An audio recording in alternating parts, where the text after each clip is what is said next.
So you decided to try to sell your house on your own. Let's go through, so far this list is 20 items long. I'm probably gonna add some stuff as we're going. It's not super scripted, but this is some of the basic information. So first off, before you do anything, the most important thing you can do is prepare your house for sale. Now, what does that mean?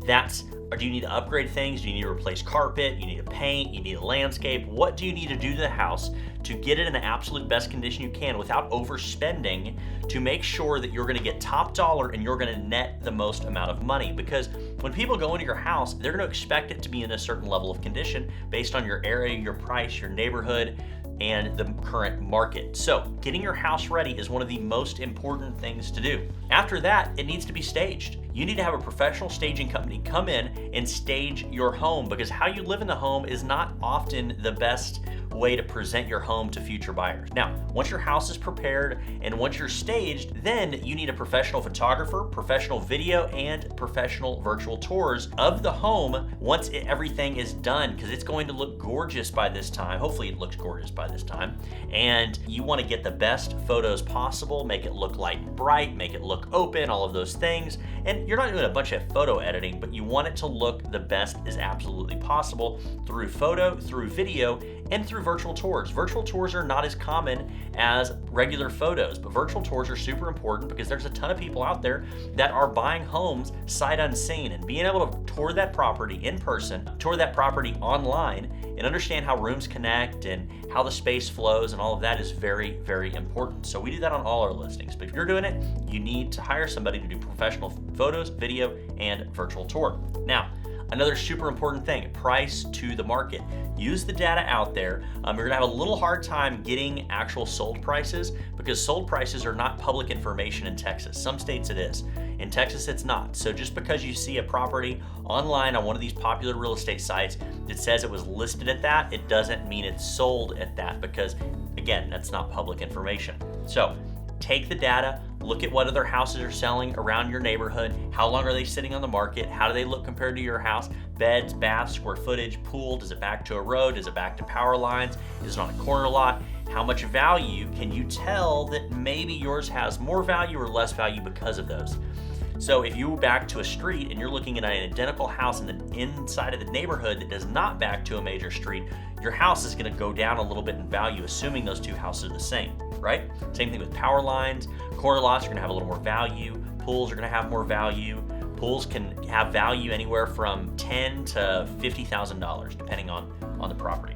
So pricing, super important. You price too low, it is a little better than pricing too high. However, you want to price at market, because pricing too low, you get multiple offers, you drive the price up, but you can run into some issues with appraisals and things like that. If you price too high, you're going to start fighting the market, and you're going to either have to chase the market down until somebody buys, or you're hopefully can wait it out and hope that people are actually going to see the house and go, you know what, I like the house, it's priced well down the road. The problem with that is the longer your house sits, the more issues people assume it has, because they're like, well, all these houses are selling in a month. Why is that house on the market for 3 months? What is wrong with it, and why shouldn't I buy that? Because there must be something wrong if no one else has considered buying it. Okay, so once you go on the market, now you're gonna go on the market. You're gonna wanna get this property out to as many sites as possible. I'm fortunate enough that we have a system that it gets out to hundreds of sites automatically. However, you're gonna have a little more difficulty doing that, so it's gonna take a little bit. Now you're assuming you're saving commission, so use that time to go in and input your property in all of these big sites. Depending on the price point, we actually send it international, and it gets translated to the local language of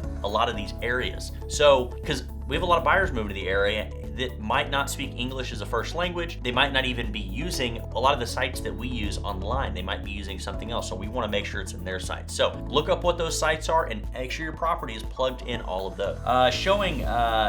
That was one. I just added one in there because I didn't write it on. This is a quick list because I wanted to talk about this. The other thing that I have is use a simple showing method. So when you're an agent, let's say I represent a buyer, and my buyer goes, hey, I want to look at your house. They want to look at your house. It looks beautiful. The photos are good. The staging is good. The price is good. The marketing looks excellent. They want to schedule a showing. So you want to create the path of least resistance. So what is the easiest way for me to schedule that? There's companies out there called like Showing Time. It is a great system. It allows you as the owner. I don't know if you can do that actually. But if I have a listing, I can plug in the listing and I can plug in your information. It texts you and everything to confirm appointments, and it's all automatic. It's all not automatic, automated in a way where it saves that agent time, it saves you time, it makes it easy, and it's super smooth. So that's much better than saying, hey, call this number for showing schedules, text this number for showings, things like that. So try to find the simplest way for other agents to schedule showings at your property. The other thing is, on top of that, with that, you really don't want to be at the house, because when the seller is at the house, it creates regardless of who you are, regardless of you are, used to be a real estate agent or you know nothing about real estate, it creates this kind of awkward feeling when you're in the house with the owner. Because as a buyer, if I have clients that they're buyers, they want to walk around the house and they want to kind of speak freely. They want to ask me what I think about the house. I'm going to speak freely to them about what I think about the house. If I represent buyers on your property, it's my responsibility and my fiduciary duty to put my client's interest above everything else, even your feelings. So if I can walk through a property, if they can walk through a property and kind of feel free to roam around and get comfortable and kind of envision themselves in the house without the seller or even a seller's agent there, that's ideal. So if you can be out of the house, do that. The other way, how are you going to allow them to access to the house? Are you going to use a combo box? Are you going to use some kind of internet technology lock box for the house? Are you going to put a combo on your front door? How are you going to allow people to come in? Secondly, how are you going to make sure that the people reaching out to you are licensed agents and that you have all of the information you need? Because the way I set mine up, I use this lockbox. It's called a blue Supra Blue iBox Smart Box thing. Not only does those agents have to have an account with Supra, so it has all their data in there, it also, anytime somebody accesses this box, I have their phone number, I have their email, I have their license number, I have their broker's information, I have all of that automatic, and they're scheduling the appointment, their showing time, and so I have all their information twice. Because I want to know who goes in and out of the house, for obvious reasons. So you want to track all of that information. And what you can do is you can take, once you schedule that appointment, let's say, I say, hey, Mr. Seller, I have a buyer, I'd like to schedule an appointment tomorrow at 10 a.m. How can we set that up? And you go, oh, I have a combo box on it, the code is 1234, and go and show it. Correct. You want to ask me for my license number, and then you want to go onto the TREC website, Texas Real Estate Commission website. You want to take my license number and search it and make sure that the license is active, make sure it's with a broker, and make sure I'm actually working as a current agent in the market. Because if it's not on TREC or my license has been suspended or anything like that, you might not want to let that agent in your house. So my system, it's all automated. That's the only way to get in. But that's something you can do. That's public information. You take my license number, you search it through TREC, and it gives you the information that you need. Okay, so after let me see here. Seller to leave. Yeah, so seller to leave, we talked about that. Try not to be at the house. Don't stand out front. Try to go down the street. If you need to be around the area, try to go down the street where people don't know you're there. Because again, it just creates weird vibes, whether you're an awesome person or you're kind of awkward. Ask for feedback. So figure out a way to get feedback from the agents, whether you call them, text them, email them after their showing, and say, how'd the showing go? Did they like the property? Are they interested in bringing an offer? If they're not, what feedback do you have for you so that you can make adjustments? Now, the feedback that you're looking at is not, oh, I didn't like the master being on the top floor. Oh, I didn't like that it backs to a street. You can't do anything about that. So you can't move your master bedroom. You can't move the fact that your house backs to a major street. What you can do is change things, or you can adjust things that you can adjust. Let's say they go in there like, man, it really smells the aroma in there is really strong. Maybe you put some plugins in to make the house smell better. I don't recommend that. I just recommend the lack of smell is the best way to go. But maybe you're like, oh, I need to take out those plugins. So that's feedback that you can use and make a pivot to hopefully please more buyers, right? Ask them about the price. Ask them what they think about the price. How do you think we're priced? Do you think we're priced appropriate, high, low, what? And you're gonna have to take that with a grain of salt, because some agents, they haven't pulled the comps, they haven't looked at the data, so they really don't know what something is worth. But ask them anyways, get that information, see how they feel. Now, as you sit on the market a little while, now, if you're watching this video in the current market, as I post the video, it's a little bit different. But if your property sits for a few weeks, analyze the market. Are there houses in your neighborhood that are selling and yours isn't? Similar specs, similar bedrooms, bathrooms, pool, price. Are there houses similar to yours that are selling and yours isn't? Right, if you were a buyer, try to step away from your home, act like it's not yours, and you were looking at these two homes, your home and the one that sold or went under contract, why did the buyer, because chances are, if these homes are similar, that buyer looked at your house and it looked at this house and they looked at this house. Why did that one sell? Was it priced better? Was it in better condition? Did it have a pool and you didn't? What about that house was better than your house? Because you lost a potential buyer in that situation. So analyze what's going on in the market on a regular basis to understand how you can make adjustments to get your house sold. Know the area. This is actually fantastic because you're the owner of the house. Know the area and amenities well, right? Is it a golf course community? Is it a walkable community? Is it, does everyone have dogs and there's a dog park nearby? What type of people are looking at your home? What amenities drew you to the home in the neighborhood that would draw other buyers, right? You want to use those in your conversations, especially with feedback and agents and in marketing and all of those other things. Okay, so this is the most common reason you're going to get sued as a seller. The most common reason is because you didn't disclose something that you were aware of, or that the potential buyer thought you were aware of. Disclose everything you can think of. If it's on, so you want to complete a seller's disclosure. There are public seller's disclosures, then there's more private seller's disclosures out there. There's differences in each one. Some are a little more thorough, some are less thorough, but like there's some out there, like Ebby has their own seller's disclosure. You can't use it unless you're an Ebby agent. But make sure you fill out a seller's disclosure. If in doubt, put more information on there. Add more pages to it if you need to. Put absolutely everything you're aware of on the property regarding the condition or sellability or future value or anything like that on the seller's disclosure. This is not legal advice. This is not real estate agent advice because you're wanting to go in this alone. One of the things that you might want to consider is hiring a real estate attorney to help protect you during this transaction. So you don't have to use an attorney in Texas, but if you are wanting to go, I'm going to put a blanket statement out there real quick. If you're wanting to go in this on your own, I recommend you talk to a real estate attorney and hire them to represent you to make sure you're protected throughout this whole transaction. Or just hire me. But that's not really the intention of this video. Disclose everything. Complete a seller's disclosure notice. And the other thing you might want to do is fill out a T47 affidavit. It has to do with your survey. If you have a current survey in the property, you can fill out a T47 and you might save about $500 depending on how you negotiate the contract and all this other stuff. Once you get an offer, you're going to need to review and negotiate the offer in terms. This is a really important time where you might want to hire an attorney because the contracts are very complicated. There is a ton of data in the contract and you need to understand what all of that means. And without having a professional on your side, it's going to be very difficult to not miss things that seem small but could be very, very big. So that, I'll leave it at that. You're gonna have to review, negotiate the offer and the terms, and then execute the contract. Another thing, who's paying the buyer's agent? So 99% of buyers, I don't really know the actual numbers, but the vast majority of buyers in our market have a real estate agent.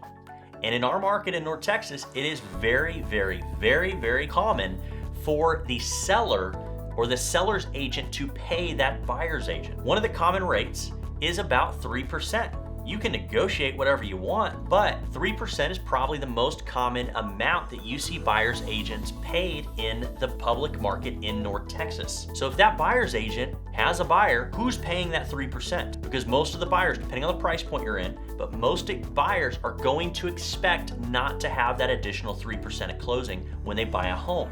That's just the market we're in. I don't know why it's that way, it just is. It's pretty typical that the seller pays their agent basically double of what you would typically expect, and then they would split that amount with a buyer's agent when they bring the buyer.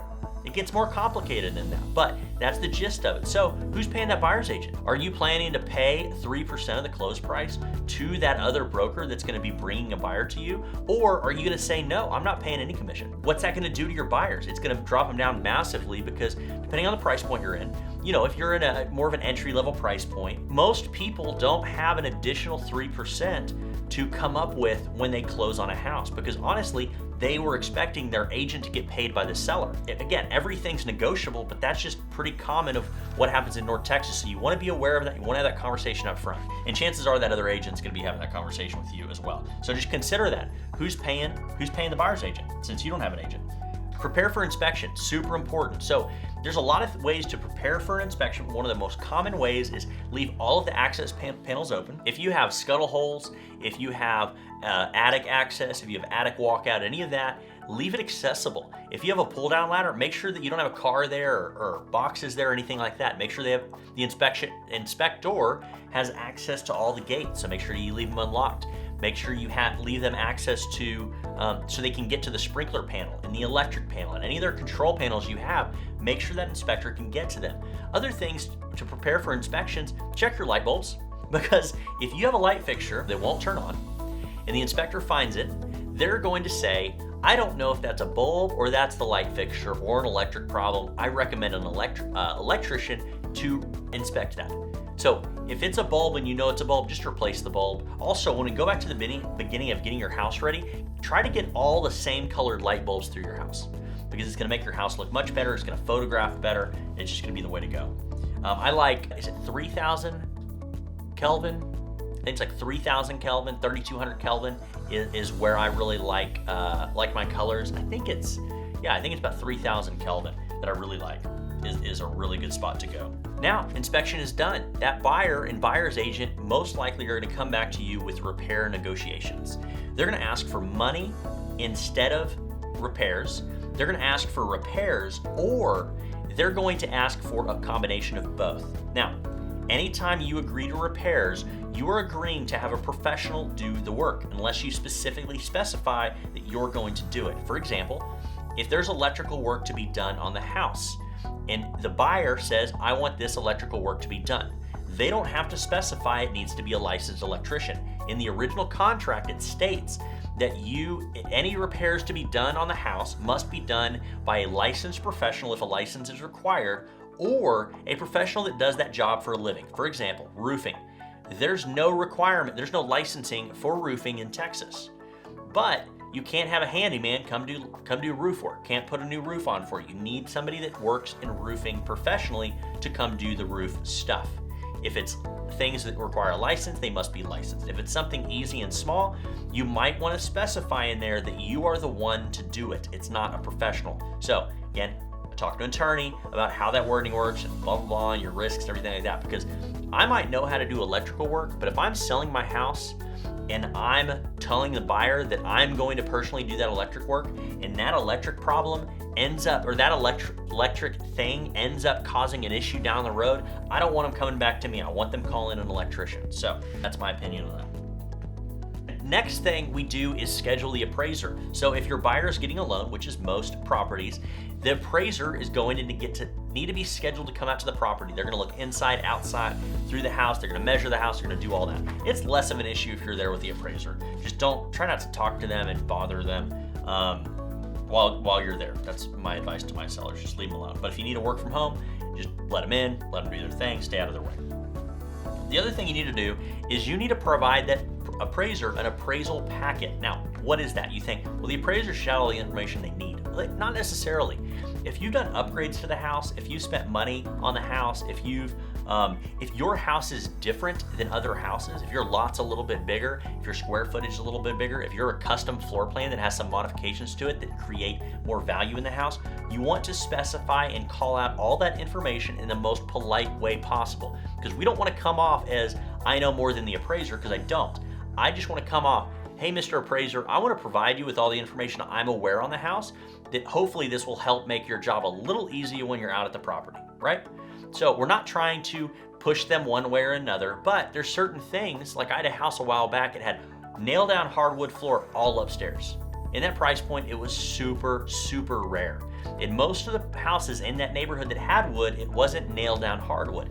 It was like glue down, or it was engineered. It wasn't proper hardwood. So I wanted to make sure that appraiser absolutely knew the high quality of that flooring and the extents of that flooring in that house compared to other houses. Another thing to do, you can set up good comps that support your price, yada, yada, yada. But you want to provide them an appraisal packet. And we have templates for that. Obviously, I'm not going to share that, but because it's kind of one of my tricks up my sleeve that makes us a little better than some other agents out there. But that's super important.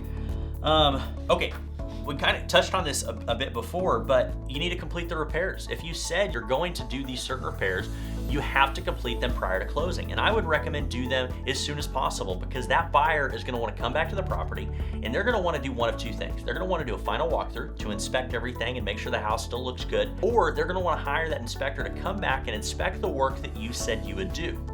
You don't necessarily have to provide invoices. I would recommend providing invoices, because if they close on the house and you hire an electrician to do AYZ, whatever, AYZ, ABC, if you hired an electrician to do those things, and then they have an issue after they close and they have a copy of that invoice, all you got to do is say, hey, call that electrician. He's the one who took care of it. You're not an electrician. You don't know. And you can shift that liability a little bit because you did what you said you would do by hiring a professional to do the job. They have an issue later. I'm not an attorney. This is not legal advice, but I think it's on the electrician. At least it pushes it a little bit further away from you, which is what you want to do. Oh yeah, provide invoices and stuff like that. Try to do it as early as possible, because if you're doing the last repairs the day before closing, they might want to delay your closing date because you haven't done the repairs on time, and they want to come back and do a final walkthrough, inspect it, or schedule an inspector to have the inspector come out and inspect what you've done. So we talked about that. My next thing on here, schedule a final walkthrough and a final inspection. And then deliver keys.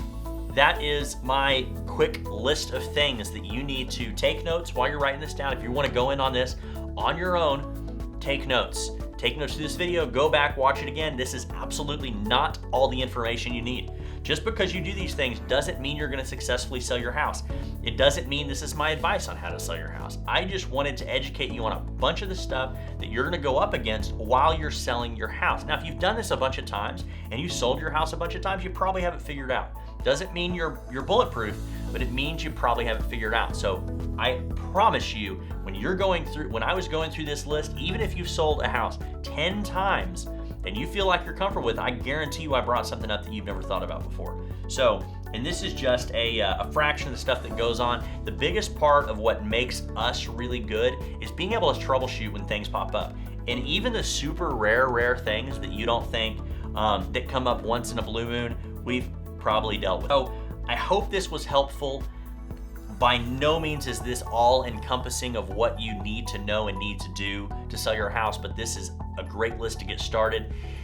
By the end of this video, if you have decided that you no longer want to sell your house on your own and you do want to hire me, please reach out. I'm happy to help you. I'm happy to answer questions.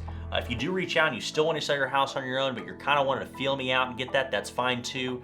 But understand, I'm not going to give you all of my secrets, because that's how the market works. My clients have an advantage over a lot of other people out there because we do things a little bit different, a little bit better than other people. So my number is 469-438-1721.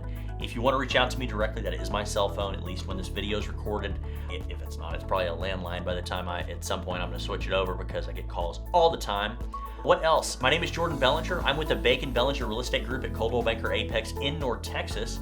And if there's anything in North Texas you need, let me know. If you need anything outside of North Texas and you're in an area, let's say you're in New Jersey right now and you're like, I'm moving to Texas, but I got to sell my home and I don't know how to find an agent. Let me help you find an agent that can help you sell your house, help you buy, invest, whatever you need, and connect you with an agent that knows what they're doing, that knows your area, and they can take really good care of you.